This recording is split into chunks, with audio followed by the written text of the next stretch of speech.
Estamos no ar com mais uma edição do Vozes da Consciência Podcast. Eu sou Amanda Santos e a gente vai bater um bate-papo gostoso hoje falando sobre pertencimento, representatividade, equidade e inclusão. Na última edição, inclusive, a gente conversou um pouco a respeito do respeito às religiões, né? E quão importante isso é para as pessoas dentro das organizações, órgãos públicos também, nas empresas, né? E hoje a gente vai dar meio que continuidade a isso, né? Falando de uma maneira mais ampla, né? Abordar aí ações representativas que mostrem, claro, resultados promissores. Então, é hora de abrir a mente, porque aqui a gente comprova com fatos, informações e com especialistas aquilo que muitas vezes está diante dos seus olhos e você não quer ver. Os nossos convidados hoje são eles, Leslie Cedrés Chaves, pró-reitora de Ações Afirmativas e Equidade da PROAF da UFSC. Seja muito bem-vinda, viu? Muito obrigada pelo convite, Amanda. E saudações a todos, né, que nos escutam e nos assistem também pelo canal no YouTube.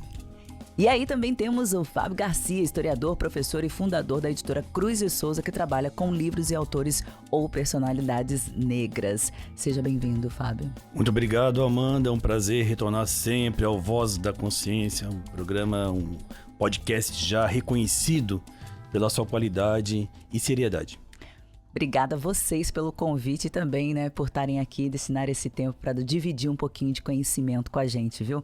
Bom, eu falei que a gente ia falar sobre pertencimento, representatividade, equidade, inclusão, né? São assuntos que a gente fala muito, mas nem sempre sabe explicar, né, Leslie? Então eu já vou começar falando para você, porque tem tudo a ver com a sua pró-reitoria. Queria que você falasse um pouquinho na UFSC, né? Já é uma ação nacional, né? As universidades federais têm, né, com a sua reitoria de relações afirmativas, mas a UFSC vem se destacando com relação às suas ações ali. Fala um pouquinho pra gente, por favor. Então, Amanda, na UFSC, em 2022, né, a gente decidiu, essa gestão decidiu transformar uma secretaria que nós tínhamos, né, de ações afirmativas e diversidades, transformamos em pró-reitoria. Isso significa ampliar, né, a estrutura para reafirmar a importância das ações afirmativas na universidade e entendendo que é um processo que deve ser transversal. Isso significa, deve transcender a todos os setores da universidade. Esse olhar deve estar presente.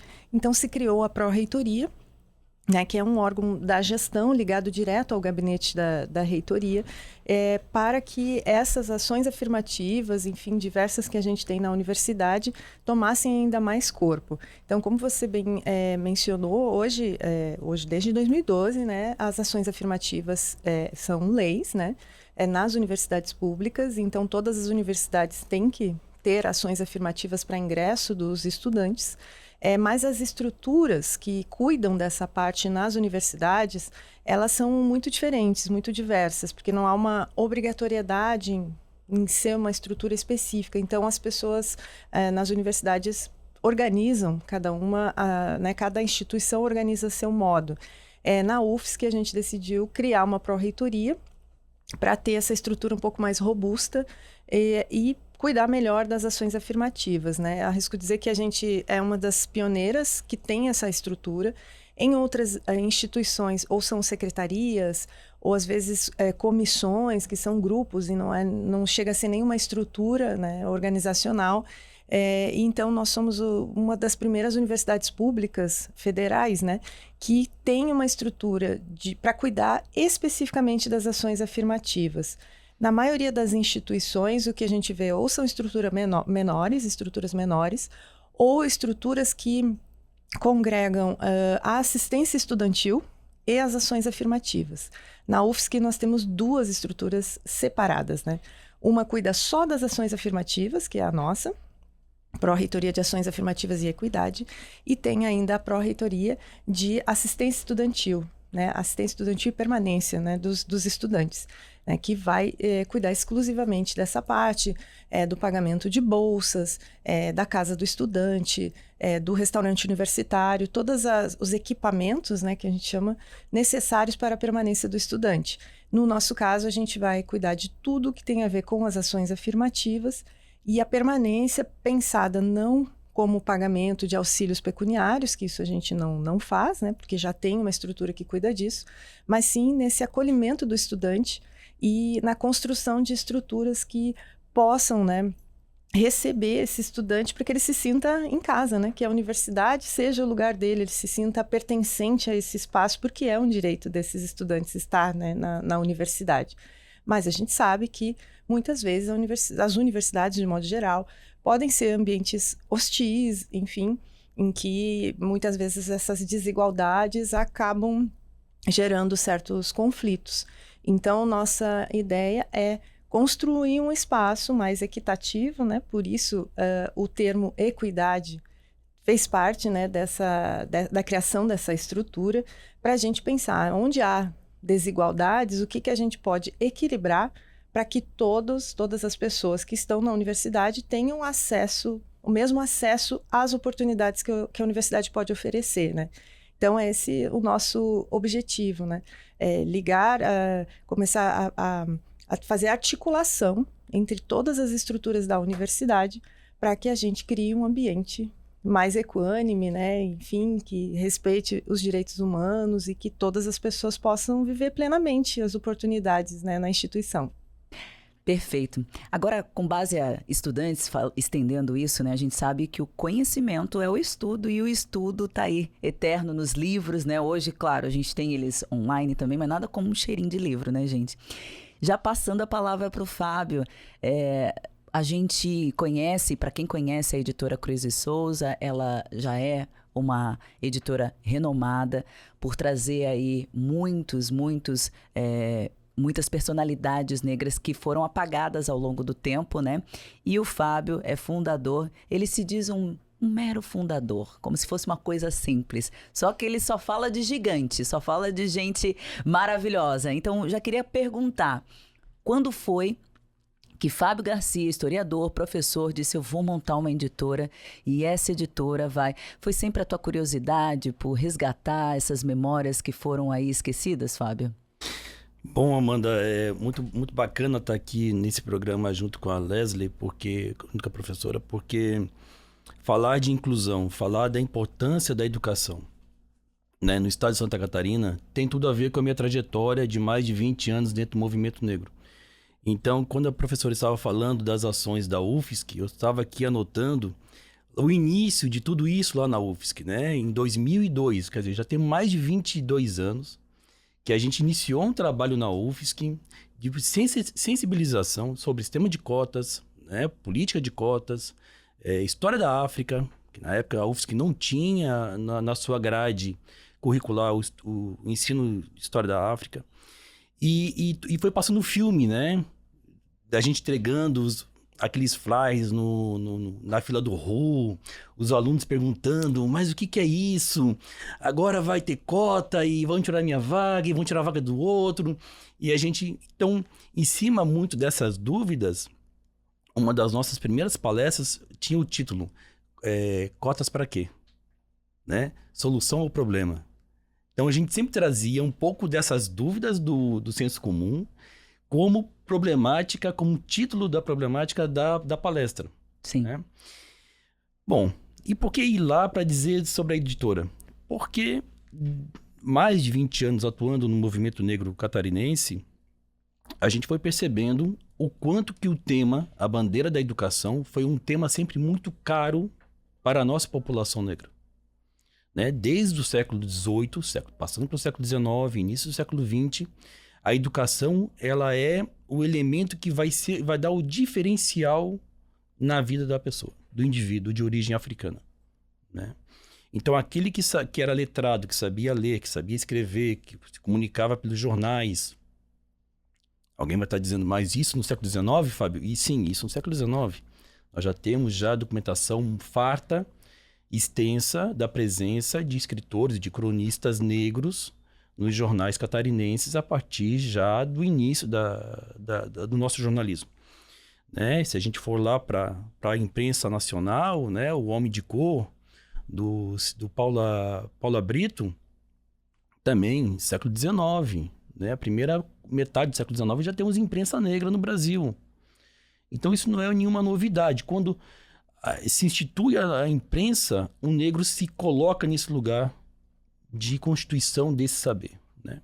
E imprensa, educação, tem tudo a ver, né? Tem uma liga muito grande, né? Literatura tem liga grande, porque aquele que era educador era jornalista, também era cronista, né? Ou um literato. Então, são áreas muito, muito ligadas, Amanda. E ao longo desse período, então, a gente foi percebendo, primeiro, que aquela historiografia que dizia que nós éramos apenas mão de obra escravizada, ou exceção, ou, né, exemplo de Cruz de Souza e Antonieta como exceção, ou que nós não havíamos produzido aqui uma cultura significativa, quando a gente olha para aquele tipo de historiografia, certo? E a gente vê que ela estava errada, que ela havia mentido, que ela havia criado uma narrativa falsa sobre a sociedade, apareceu a necessidade da gente, então, contrapor isso a partir, então, de documentação. E que tipo de documentação? Editora, né? Então, produzir conhecimento, produzir materiais que falem sobre a nossa realidade catarinense, realidade negra em Santa Catarina, mostrando um estado diverso, mostrando que Santa Catarina não é um estado, não é uma Europa no sul do Brasil. E aí está aí a editora mostrando pessoas como Ildefonso Juvenal, Antônio de Barros, Adeodato Manuel Ramos, Gustavo de Lacerda, fundador da Associação Brasileira de Imprensa. E recentemente foi lançado aqui pela editora o livro Preto no Branco, um livro vivo que conta a história da comunidade do Rio Cubatão, na região de Joinville, uma comunidade negra centenária esquecida pelos poderes públicos. Então é um pouco disso tudo que a gente faz aqui na editora. Perfeito. E olha que tem exemplar, viu? Gustavo de Lacerda, claro, né? É um que eu tenho bastante carinho por ser aí o fundador da ABI e por eu ter... Prefácio. Eu ter sido convidada e passado noites sem dormir por isso, eu fazer o prefácio. O Fábio, ele dá aquela... Como é que é? Ele morde a gente com a curiosidade. Como é que é? Faz a gente morder a maçã da curiosidade. E desde então eu venho sendo uma curiosa, porque longe de pesquisadora, perto das ações que eles fazem. Leslie, a gente tem aí alguns dados, né, feitos pela Pesquisa Nacional de Perfil Socioeconômico e Cultural dos Graduandos. Entrando nessa linha do porquê que o Fábio falou, né? Por que cotas, né? Se elas são benéficas ou não, né? Das instituições. Então, a Pesquisa Nacional de Perfil Socioeconômico e Cultural dos Graduandos das Instituições Federal do Ensino Superior, ela apontou que passados aí seus 14 anos, essa pesquisa é antiga, de 2018, tá? Tivemos aí um acréscimo gigantesco com maioridade na questão de egressos negros, mulheres e também com relação à renda, né, baixa. Então, quer dizer, isso já explica e já dá resposta para muita coisa do porquê das cotas, né? Sem essas ações afirmativas, esses dados estariam completamente diferentes, né, Leslie? Com certeza. Eu costumo dizer, e também a professora Joana, nossa vice-reitora, que é uma pesquisadora do sistema de cotas, né? Então a gente acredita muito nisso, que o sistema de cotas, a política de cotas para ingresso no ensino superior é uma das políticas mais revolucionárias em termos de busca de equidade social no nosso país. Porque ela muda, né, o percurso de uma família inteira. Porque dá mais outras oportunidades para que esse jovem, né, esse estudante, ele consiga ter outros tipos de trabalho, enfim, ele tenha umas outras oportunidades para melhorar, né, socialmente a sua família, a condição social e econômica da sua família. Então, com o ensino, com o estudo, né, a gente tem mudado muitas realidades e nessa pesquisa que você cita, apareceu também que cerca de 70% dos estudantes cotistas são os primeiros das suas famílias a ingressarem no curso superior. Né, e isso é incrível. Você vê, né, as famílias se transformando, os irmãos, né, desses estudantes também almejando estar nesse espaço, muitas vezes, né, até outros membros da família resolvem também, né, por incentivo, por ver esse outro estudante ali, né, estudando e resolvem entrar também na universidade. Então, você muda muitas realidades a partir disso, né? A partir do acesso à educação. Então, eu acho que é uma das políticas sociais, né, mais revolucionárias no nosso país. Eu acho que ela tem de cada vez mais a se fortalecer, porque a gente ainda precisa de muitas gerações para que a gente equilibre, né, o nosso país em termos raciais, né, e econômicos. As desigualdades ainda são muito grandes. Então, acho que a educação é um dos caminhos mais revolucionários, né, para a gente fazer isso. E as cotas são fundamentais nesse processo. Tanto é que recentemente foi renovada a lei de cotas para que a gente mantenha esse sistema. E na UFES que a gente amplia cada vez mais, inclusive criando outras categorias, né, de cotas para ingresso, né? A gente, em breve, vai ter cotas também para pessoas trans, já está aprovado, né, no Conselho Universitário. Agora a gente está fazendo uma série de reformulações em outras legislações para que os vestibulares seguintes possam também já aplicar essa legislação, né?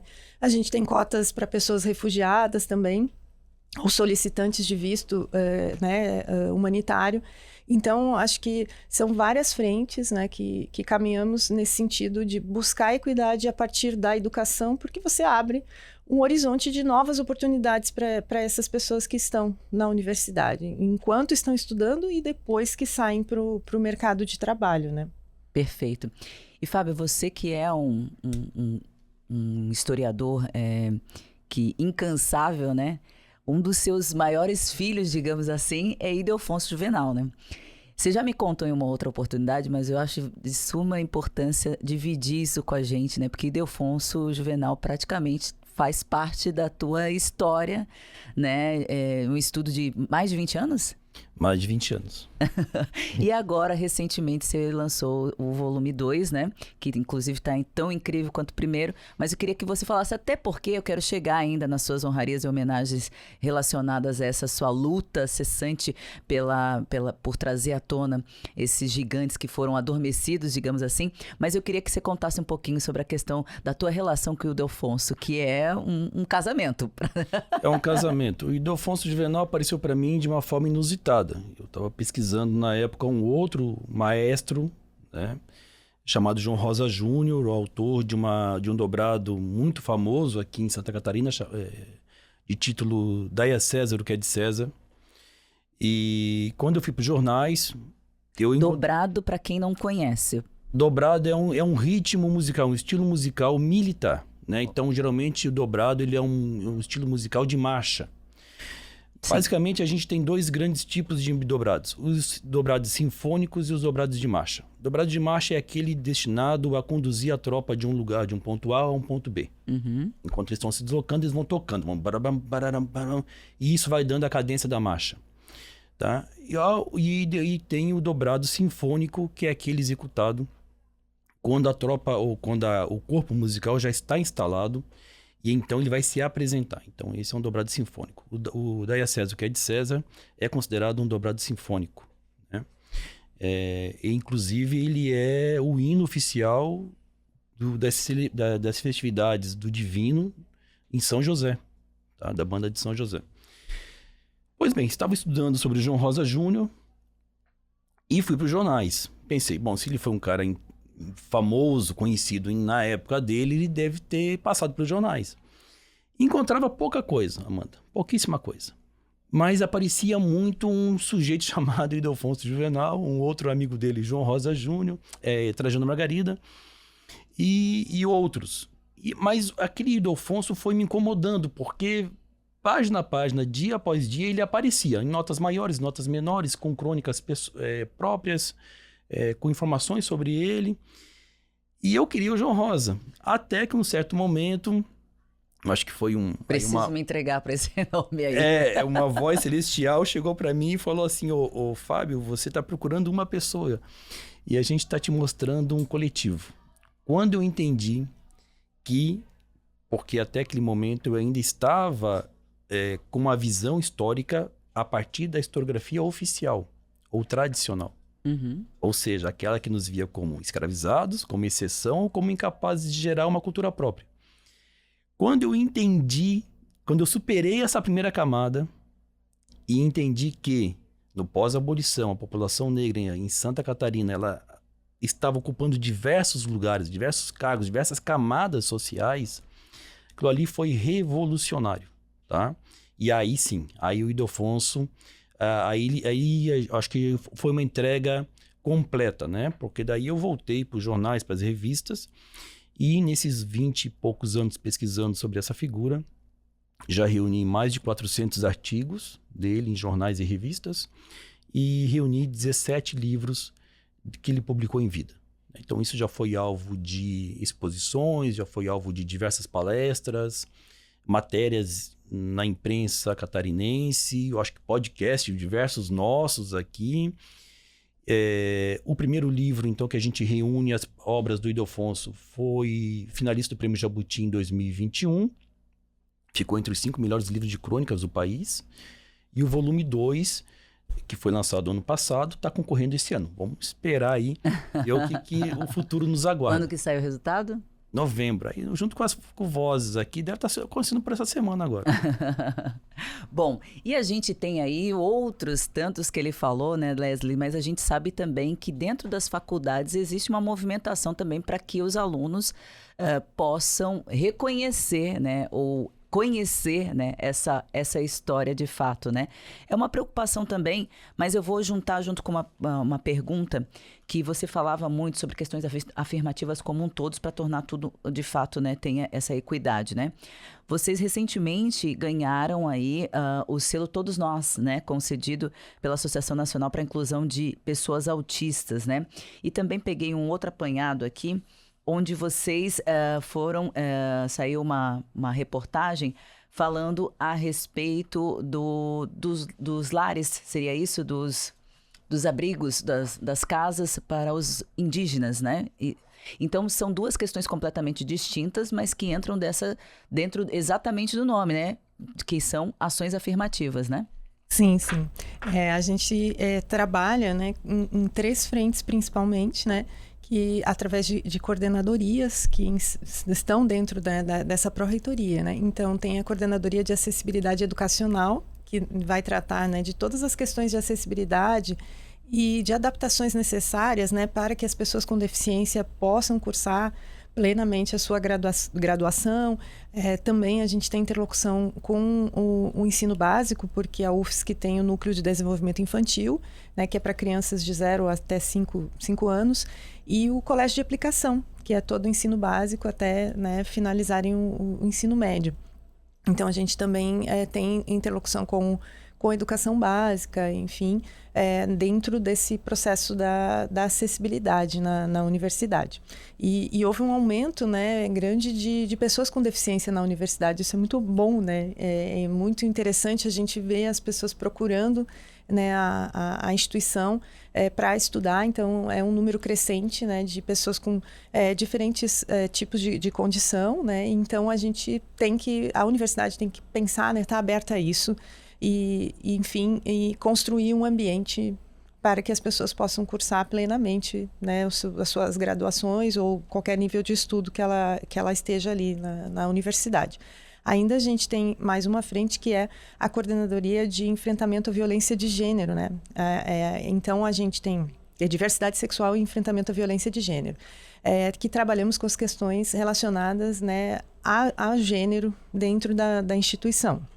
Discussões amplas, né, nesse sentido. Combate à violência, a busca pela valorização e o respeito, né, de toda a diversidade de gênero hoje na instituição, né? E ainda temos a Coordenadoria de Relações Étnico-Raciais, que vai trabalhar os temas específicos, né, das relações étnico-raciais dentro da instituição.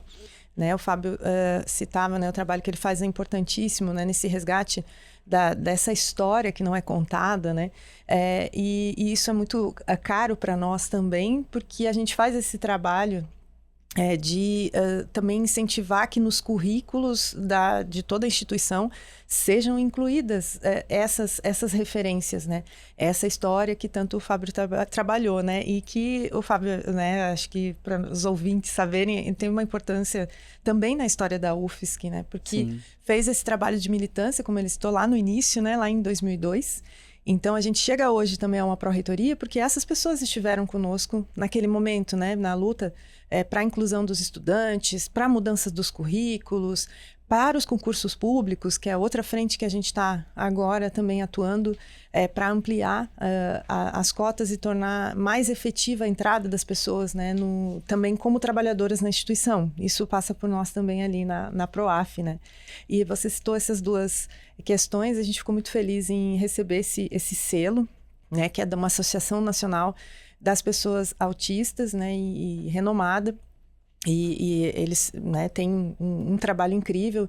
Então, ser citado, receber o reconhecimento pelo trabalho que as colegas, né, na Coordenadoria de Acessibilidade Educacional realizam, né, que já tem anos, né, de uma história, né, ali trabalhando com as questões da acessibilidade. Então, nos gratifica muito ter esse reconhecimento, apesar de todos os desafios que ainda a gente tem, né, para promover uma inclusão plena dessas pessoas na instituição. Então, hoje a gente tem cerca de mais de 500 pessoas declaradas, né, com deficiência, porque há pessoas também que passam pela classificação geral na universidade e nem sempre vão lá nos procurar ou se autodeclaram. Então, a gente imagina que tem mais de 500 pessoas, né? Cerca de 500 é o que a gente tem documentado, em que as pessoas foram lá e nos procuraram para atendimento ou ingressaram pelo sistema de cotas, né? Mas tem muito mais pessoas, né? De diversas condições dentro da instituição. Então, esse prêmio foi muito importante, né? Eu acho que esses reconhecimentos, né, nos ajudam. E sobre a questão da moradia indígena, há pouco tempo, né, a gente lançou, enfim, inaugurou um espaço, né, que ainda tem o nome de alojamento indígena, que procura, né, respeitar todas as questões culturais dos diferentes povos indígenas que a gente tem na instituição. Então, nós temos povos indígenas do país todo. E são culturas bem diversas, né? Cada grupo vai ter uma língua diferente, enfim, costumes diferentes. Uma coisa que é muito importante para vários dos povos indígenas é a presença da família. Então, esse estudante que vem para a universidade, ele não vem sozinho, né? Os anciãos, a família dele vem visitar muito frequentemente, né? As mães costumam estar com seus filhos, as crianças, né? Então, se inaugurou esse espaço para ter uma condição melhor para receber esses estudantes. Então, uma moradia exclusiva para os estudantes indígenas. Mas está em processo, já há um projeto muito bonito, feito pelo LabProj, um laboratório do curso de arquitetura da UFSC, né? Para uma moradia estudantil indígena permanente, muito maior, né? Já tem estudos, né, do terreno onde ela pode ser implantada, enfim, já está avançado nesses estudos de viabilidade, né, para ter uma moradia muito mais ampla e que estabeleça esse diálogo intercultural entre os diferentes povos indígenas que estão presentes na UFSC. Então, a gente tem gente do país todo. E enquanto isso, a gente construiu esse alojamento indígena, né, uma moradia, para que eles possam aguardar. Então, está ainda vendo...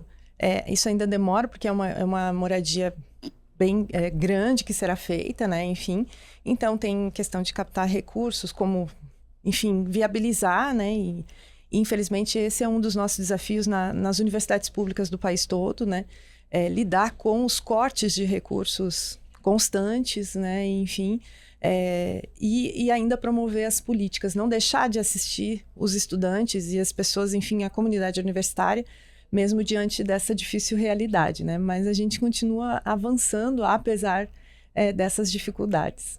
Perfeito. Bom, agora eu queria pedir para o Fábio, né, para ele falar um pouquinho sobre os últimos livros dele, né? Nós temos aí o Adeodato Manuel, que foi feito pela Ana Alice Brancher, é isso? Isso. E o Preto no Branco, que ele já falou um pouquinho, né, da Rosilete Fagundes e do João Josué, e o Carnaval das Grandes Sociedades, né, que também temos aí a segunda edição do Ildefonso Juvenal, que o volume 2, que inclusive está aí concorrendo também ao Prêmio Jabuti. Queria que você falasse um pouquinho e mostrasse para a câmera ali para falar um pouquinho de cada um. Perfeito, Amanda. Então vamos começar com o Ildefonso, né? Então esse é o volume 2 do Ildefonso, 90 artigos desse grande escritor catarinense falando sobre a questão da negritude, educação e literatura no sul do Brasil. Então, é um livro colorido de 576 páginas, tá? Para que o leitor aí possa se deliciar, né, sobre a história catarinense. Na sequência, Preto no Branco, um livro vivo da Rosilete, do professor João Josué da Silva, que conta a história dos moradores da região do Rio Cubatão, em Joinville, uma comunidade centenária negra e que foi esquecida por muito tempo pelos poderes públicos e que agora ganha uma nova roupagem a partir dessa obra, desse material que já está em circulação e já recebeu uma moção de aplausos da Câmara Municipal de Joinville. Tá? Então é um livro que tem tudo aí para modificar não só o aspecto da literatura, mas também das políticas públicas para aquela região, que é isso mais importante, né, Amanda? Sim, com certeza. E, por fim, o mais recente da editora é o Adeodato Manuel Ramos, ele que foi um dos tropeiros, trovador e um dos comandantes da Guerra do Contestado, um livro feito pela professora Ana Alice Brancher, e compõe, né, a coleção Ensaios Afrobiográficos, é o volume 2 dessa coleção. Lembrando que o volume 1 é sobre Gustavo de Lacerda, que contou com a coleção de bolso, né? Coleção de bolso. Isso aqui é um material, Amanda e professora, para aquele leitor que quer ser introduzido num tema. Ele quer pegar a primeira, né, uma primeira camada sobre um tema. Então, ele vai para a coleção Ensaios Afrobiográficos. E daqui ele avança, se tiver interesse, né? Ele vai saber mais, Foi mais ou menos o que o Fábio fez comigo. Ele deu uma injeçãozinha, uma pílulazinha de conhecimento e disse, agora tu se aprofunda, tu quiser, nunca mais parei, mas tudo bem. Agora... Mas é porque tu tem muita qualidade, Amanda. e eu acho que o bacana, só quebrando um pouco o protocolo, mas eu acho que o bacana do pesquisador e do militante que está mais tempo na estrada é justamente ver a potencialidade das pessoas que estão ao redor, né? Se a gente for olhar há 24 anos, 26 anos atrás, quando o meu professor de capoeira olhou para mim e para um grupo de estudantes e acreditou na gente, né? Ele olhou para a gente e falou, vocês podem mais, vocês vão poder mais se vocês estudarem. Aquilo ali foi uma mudança na nossa vida, mudou uma geração inteira. Vários terminaram o ensino médio, que a gente sabe que o índice de evasão no ensino médio é altíssimo, né? Muitos desses entraram numa universidade, fizeram uma pós-graduação, né, atuando em diversas áreas, mas todos eles, quando vão rememorar o que foi o diferencial em suas vidas, está lá aquele professor de capoeira chamado Mestre Dimival, que falou, vocês podem, né? Vocês podem fazer, vocês podem sair da massa e podem dar uma contribuição social. Então, desde o momento que a gente se conheceu lá alguns anos atrás, né, eu olhei isso e vi que tu tem todo o potencial, né? E isso aí tu tá se provando, né, Amanda? Podemos terminar o podcast, tá tudo certo, vai embora.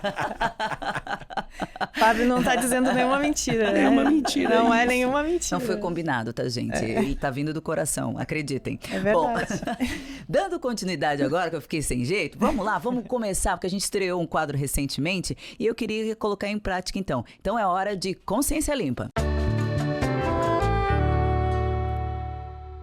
Bom, para entender um pouquinho do quadro, vou explicar para vocês. O quadro Consciência Limpa, claro, ele tem esse nome, não é por nada, né? A gente questiona ou não fatos que viralizaram ou foram notícia ao longo da semana ou no período em que a gente grava o podcast, tá? Então eu vou mostrar para vocês que, olha só, saiu recentemente uma informação de que a Procuradoria do Superior Tribunal de Justiça Desportiva arquivou o suposto caso de racismo contra o atacante Carlinhos do Flamengo. O time carioca alegou aí que seu jogador havia recebido ofensas racistas, o que não é muito incomum, né? A gente tem visto isso direto no noticiário, né? Mas esse processo foi arquivado, parece que por provas insuficientes com relação às gravações aí que foram colhidas ao longo do processo. Pergunto a vocês, a gente sabe que esses casos não são incomuns. Mesmo assim, né, a falta de prova, né, opinião particular, né, consciência limpa com relação a esse assunto, esse arquivamento? Pois é muito complicado, né, porque o ônus, né, acaba ficando só para a pessoa que sofre a violência, né. Então, em vários casos, né, primeiro, muitas vezes aquela pessoa que passou por isso já tem que se revitimar porque ela tem que fazer a denúncia, né? E não tem certeza se aquilo, de fato, essa pessoa, né, que cometeu o crime, que é importante a gente lembrar que racismo é crime, né? Se ela vai ser responsabilizada. Então, embora, né, a gente saiba dessas dificuldades, é importante que as pessoas denunciem, né, e exponham os casos para que a gente reforce, pressione, né, para que as instâncias responsáveis façam esse processo de apuração e responsabilização de quem cometeu essa violência, né? Então, o arquivamento de um caso, né, de alguém que passou por uma agressão dessa, nunca é bom, né? É preciso, sim, apurar melhor e trazer à tona e responsabilizar as pessoas. Lembrando, de novo, né, racismo é crime e não pode ser tolerado, né? Fábio? Sim, consciência limpa nisso, né? E mostra cada vez mais que raça e classe andam juntas e não é porque a pessoa ocupa um lugar socialmente de maior prestígio que ela não vai sofrer racismo, né? Nós negros vamos sofrer racismo, sofremos racismos em diferentes espaços, independente da nossa classe social. Agora, como já disse a professora, realmente é isso, né? Que aquele que acusa, aquele que sofre um dano, ele tem que provar que sofreu o dano, né? Então, no caso do racismo, da injúria racial, que são crimes no Brasil, é sempre importante que a pessoa que sofre esse tipo de ataque, ela consiga minimamente comprovar isso. O uso de câmeras, de som, de testemunhas, né? E na ausência disso, que faça o boletim de ocorrência e encampe mesmo a denúncia, porque a gente não pode naturalizar algo que já era para ter sido abolido da sociedade, que é o racismo e a injúria racial. Mas lembrando, é crime, então não é opinião. Se a pessoa cometeu, a pessoa tem que responder por isso. Perfeito. Já vou emendar então com o nosso outro quadro, que é, claro, a participação de você que nos assiste, né? E que manda aí as perguntas relacionadas ao tema do dia. Então, vamos agora ao quadro Pega a Visão.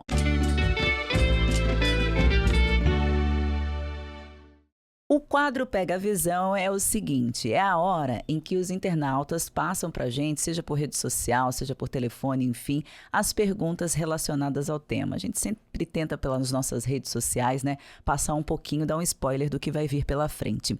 Então, eu recebi as seguintes perguntas para vocês, tá?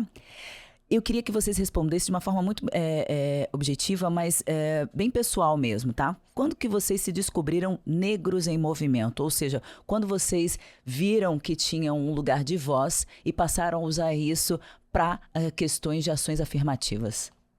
Bom, eu acho que cada pessoa vai ter uma história diferente, né, com esse descobrir, né, da sua identidade. E ao mesmo tempo muito parecidas, né? Vai ter essa relação histórica diferente, mas algumas dificuldades que são comuns, como você estava mencionando, né? Eu já desde muito pequena, né, descobri que eu era negra. Em que sentido? Eu venho de uma família interracial, né? Minha mãe é branca, meu pai é negro. Isso para mim nunca foi um problema, ter uma família muito misturada, muito diversa, né? Mas quando você, né, vai à escola, acho que é o primeiro impacto, né, que você sofre, muitos sofrem, é na escola. E ali, né, a partir da violência mesmo racial, eu descobri que eu era uma pessoa negra e que para a sociedade nem sempre isso era tranquilo, né? Então, ali fui crescendo, entendendo, procurando descobrir por que, né, que tinham essas desigualdades e por que o racismo operava, né? E aí, depois que eu entro na graduação, eu decido que vou pesquisar esses temas e buscar entender, né, o porquê. Então, transformei essa indignação com o racismo em algo que eu pudesse contribuir para transformar, né? Eu sou formada em jornalismo e aí, enfim, decidi tratar esses temas por também não me ver representada dos meios de comunicação. Que não me incomodava muito, me inquietava muito. Então, a partir daí, eu comecei a pesquisar e, enfim, e também por não ver na academia, nas instituições de ensino, representado isso também nos currículos, né, escolares e também da graduação.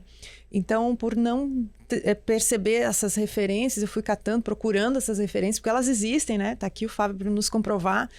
Tem material, né? Tem tudo isso, mas isso não tá presente nos currículos, né? Até uma das nossas frentes ali na UFSC, com a aprovação da resolução 175, que é de enfrentamento ao racismo institucional, a gente também preconiza, a partir dessa resolução, que sejam incluídos, né, em todos os currículos a história da cultura afro também e indígena, né?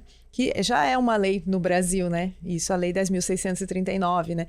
Que foi atualizada, né, para incluir a história indígena também, e que tem que sempre haver uma pressão para que ela seja cumprida, né? Então, a partir de todo esse histórico, enfim, eu fui me vendo, né? Me vendo como pessoa negra, me constituindo a partir, né, das violências que sofri e também desse processo de buscar entender por que, né, isso nos causa esse tipo de desigualdade na sociedade, né? E aí fui me construindo aos poucos. Fábio. Bom, meu mestre tinha uma frase que ele dizia constantemente, que é assim: só se levanta para ensinar aquele que já sentou para ouvir. Então, eu começo a levantar para poder falar sobre a questão da consciência negra a partir do momento em que ele desperta em nós a consciência negra, né? E como é que isso se deu? Ele numa sexta-feira, ele olha para mim e fala: até segunda-feira, negão. Aquele até segunda-feira, negão foi um abraço, foi um afago. Porque eu já me sabia negro do ponto de vista negativo. Quando era para me diminuir frente a outras pessoas, quando era para me acusar de um serviço mal feito, lá vinha o estigma da cor. Mas naquela sexta-feira tudo mudou. Aquela sexta-feira eu fui um negão irmão. Eu fui um negão empoderado. Era um negão que era esperado na segunda-feira. Sim. Aquilo ali mudou para mim. Eu fiquei... Aquilo ali mudou, né? Digamos, se a gente for pensar uma ação, um momento, é esse momento, né, que ocorreu naquela sexta-feira. Então, a partir daquele dia, obviamente, já vim estudando sobre a história da capoeira, continuei estudando, aprofundando meus estudos, e é isso, assim, eu acho que não tem um momento, depois disso, Amanda, eu não consigo ver um momento mais importante na minha trajetória enquanto homem negro nessa sociedade. Para mim, o momento mais importante, mais significativo para mim é aquela sexta-feira, quando ele diz: até segunda-feira, negão. Eu não vou falar até segunda-feira, negão, mas vou falar até o próximo episódio, negão. Porque a gente fica por aqui, logicamente, com essas grandes entrevistas aqui, essa grande participação para você que é um ouvinte e que tem o hábito de assistir o Vozes da Consciência desde a sua primeira edição, porque você com certeza quer abrir a mente e mudar a sua referência sobre assuntos que estavam ali o tempo todo, mas que muita gente não quis te mostrar. Aqui você tem voz e com certeza pode ir muito mais além, tá certo? A gente fica por aqui. Obrigada mais uma vez pela participação. Até o próximo episódio. Tchau, tchau.